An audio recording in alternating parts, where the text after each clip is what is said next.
అంటుంది.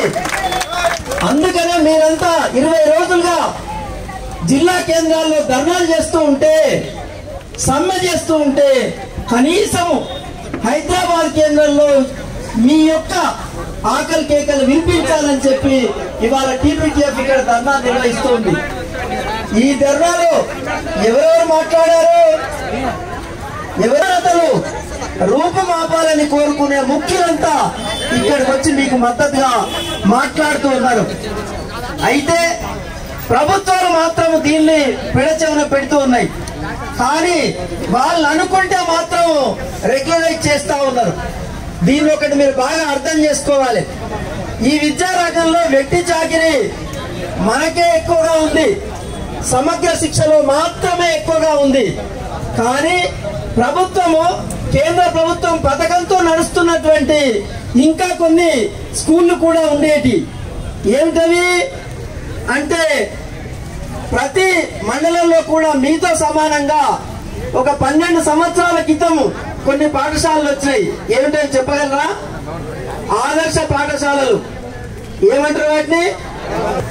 నేనేం చెప్తున్నా అంటే 1,25,000 మంది విద్యార్థులకు పేదరికంలో ఉన్నటువంటి సమాజంలో అతి సాధారణమైనటువంటి జీవితాన్ని గడుపుతున్నటువంటి పిల్లలకు ఒక మంచి భవిష్యత్తుని ఇస్తున్నటువంటి పాఠశాలలో పనిచేస్తున్నటువంటి మనకు ఒక భవిష్యత్తు ఇవ్వాలి అని అంటే ప్రభుత్వం కూడా ఏం చేయాలి?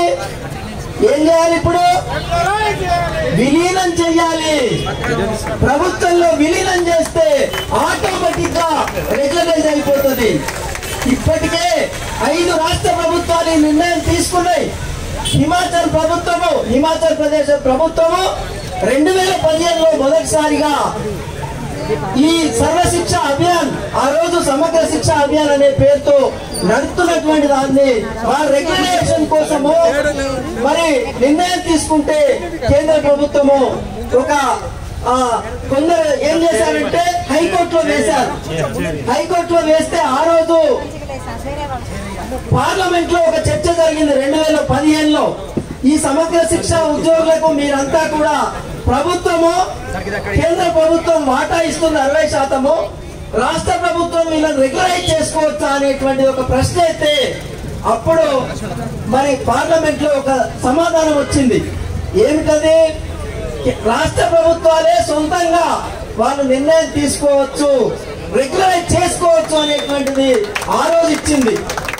మరి ఇవాళ మన ప్రభుత్వం ఏం చెప్తుంది? కేంద్ర ప్రభుత్వం మీద నెపం నెట్టేస్తూ ఇది మా చేతులు లేదు, వాళ్ళకు రాయాలని చెప్తుంది. ఆల్రెడీ పార్లమెంట్ లోనే ఒక సమాధానం వచ్చింది మనకు. రాష్ట్ర ప్రభుత్వాలే సొంతంగా నిర్ణయం తీసుకోవచ్చు, రెగ్యులరైజ్ చేయొచ్చు అనేటువంటిది ఇచ్చిన తర్వాత మళ్ళీ అటువైపు ఎందుకు తీసుకుపోతుంది?